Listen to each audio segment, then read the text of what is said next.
La fête de Marie, mère de l'Église, a été voulue par le pape François pour que nous méditions sur la maternité de Marie et sur la maternité de l'Église, car l'Église apprend de la Vierge Marie la façon dont elle doit elle-même être mère et vivre sa maternité. C'était un titre que l'on connaissait déjà, certes, mais qui n'était pas si fréquent que cela dans la tradition et qui avait pour but de manifester que la Vierge Marie était mère à la fois, bien sûr, de son fils Jésus, tête et corps.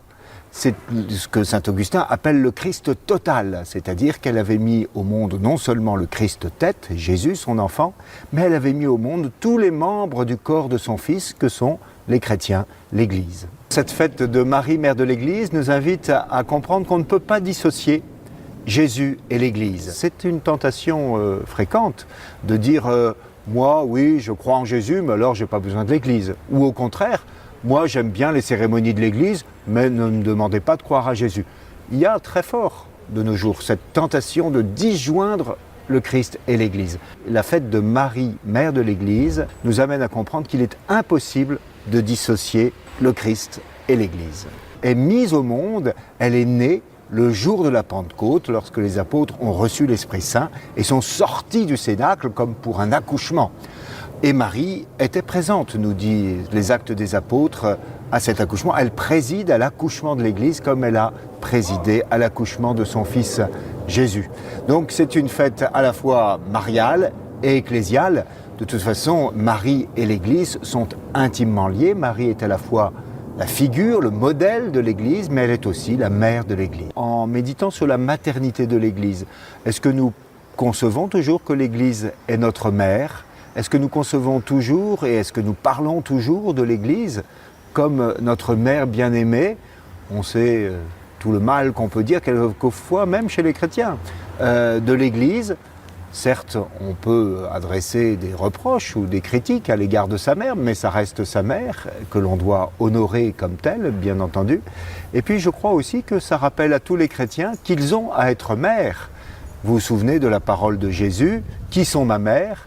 Qui sont mes frères ? Qui sont mes sœurs ?» Ceux qui écoutent la parole de Dieu, qui la mettent en pratique, qui la gardent, ceux-là sont ma mère, mes frères, mes sœurs. Ainsi donc, chaque chrétien a à devenir spirituellement la mère du Seigneur. Certes, il n'y a qu'une mère selon la chair de Jésus, c'est Marie, mais il peut y avoir beaucoup de mères selon l'esprit de Jésus. C'est nous tous les chrétiens, à chaque fois que nous transmettons la foi, à chaque fois que nous proclamons l'Évangile, à chaque fois que nous témoignons de Dieu, nous faisons naître Jésus dans l'esprit de nos auditeurs.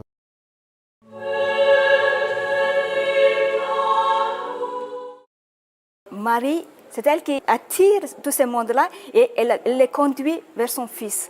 Alors, nous avons besoin de cette maternité spirituelle, une mère qui nous guide, qui nous veille, qui nous conduit vers son fils. Je pense qu'aujourd'hui, dans nos missions, nous avons besoin de cette mère qui est au cœur de notre Église.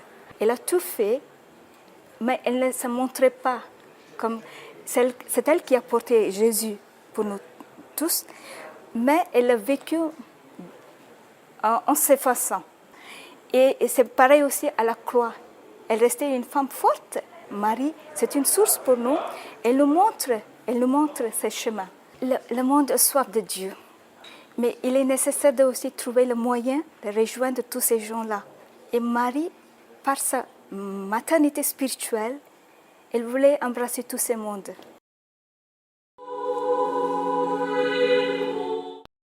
Prière de Jean-Paul II à Marie, mère de l'Église. Ô Mère de miséricorde, nous confions à ton cœur et à ton amour le peuple entier et l'Église de cette terre. Garde-nous de toute injustice, de toute division, de toute violence et de toute guerre. Garde-nous de la tentation et de l'esclavage du péché et du mal. Sois avec nous. Aide-nous à vaincre le doute par la foi, l'égoïsme par le service, l'orgueil par la mansuétude, la haine par l'amour. Aide-nous à vivre l'Évangile et la folie de la croix, afin de pouvoir ressusciter avec ton Fils à la vraie vie, avec le Père, dans l'unité de l'Esprit Saint. Ô Mère du Christ, sois notre réconfort, et donne force à tous ceux qui souffrent, aux pauvres, à ceux qui sont seuls, aux malades, aux non-aimés, aux abandonnés. Donne la paix à notre terre divisée et à tous la lumière de l'espérance. Ainsi soit-il.